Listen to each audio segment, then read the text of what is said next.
I've noticed my food going missing for about a month now. Now, I'm not judging anyone, but I know my roommate Jerry has been going through some tough times lately, so I figured maybe he wasn't buying enough food for himself to save money for the rent. So, as a way to remedy this, I told him we'd have some communal food in the main section of the fridge that everyone could use. Things like bread, peanut butter, and milk. But anything clearly labeled in the drawers with our names on it was for that person's use only.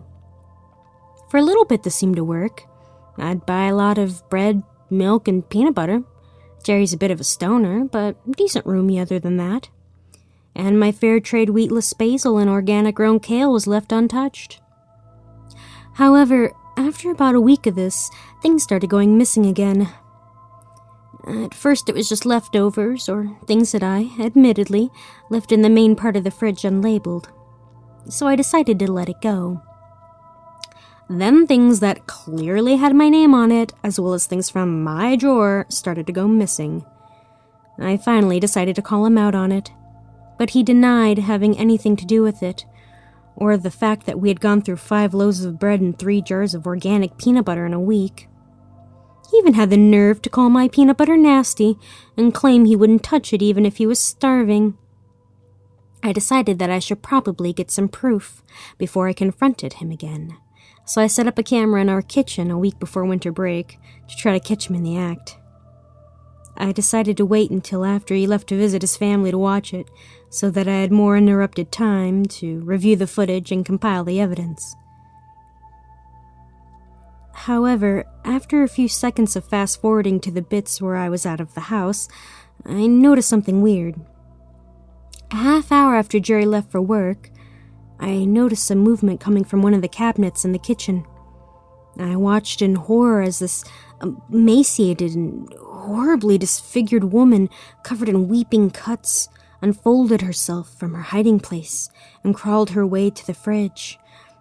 I, of course, freaked out and ran upstairs and locked myself in the room, and I called the police. But out of morbid curiosity, I decided to continue reviewing the footage to see what else this crazy homeless woman would do. As it turned out, all she did was steal some of my food. She apparently had better taste than Jerry did, borrow my hairbrush, ew, and used our first aid kit. It was kind of boring, actually.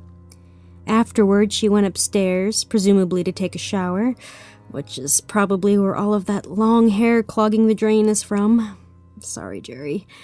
And came back downstairs after what was probably about a half hour. It's hard to tell with the sped-up footage.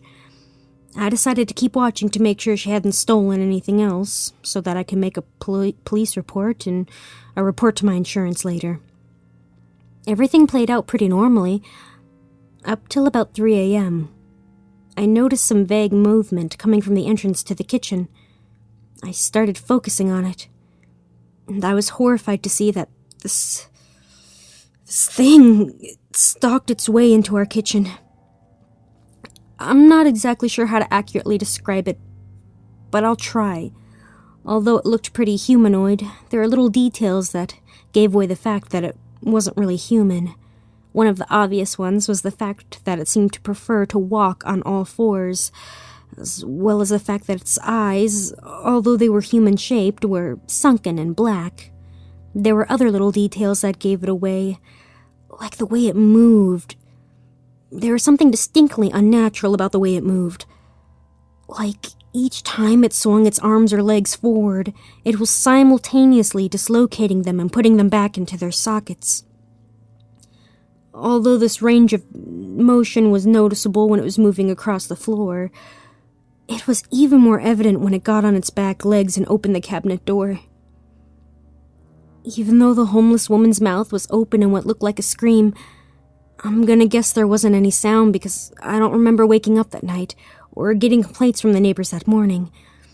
And then that thing lunged forward and grabbed herself by the ankle and started dragging her out of the frame. That was the point where I realized that I'd heard the police break in about 30 minutes ago, but I haven't heard them climb the stairs or leave. I'm still holding out hope that Jerry found the camera I installed in the kitchen and this is just some elaborate prank he set up. But the fact is that few minutes ago, I heard something climb up the stairs on all fours and try my doorknob.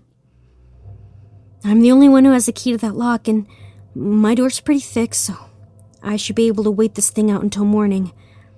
I figured out from watching the rest of the footage that it only seems to be active at night, so I'm hoping that at daybreak it will give up and go to whatever crack or unused closet in the house it lives in. But I just realized something. There's this hole in the ceiling of my room. I always assumed it was left over from the landlord replacing the lead piping, and I just haven't gotten around to fixing it yet. I've heard creaking coming from the walls and the ceiling on a fairly regular basis, but I always thought it was just the house settling. It's happened so often that I don't even notice it anymore.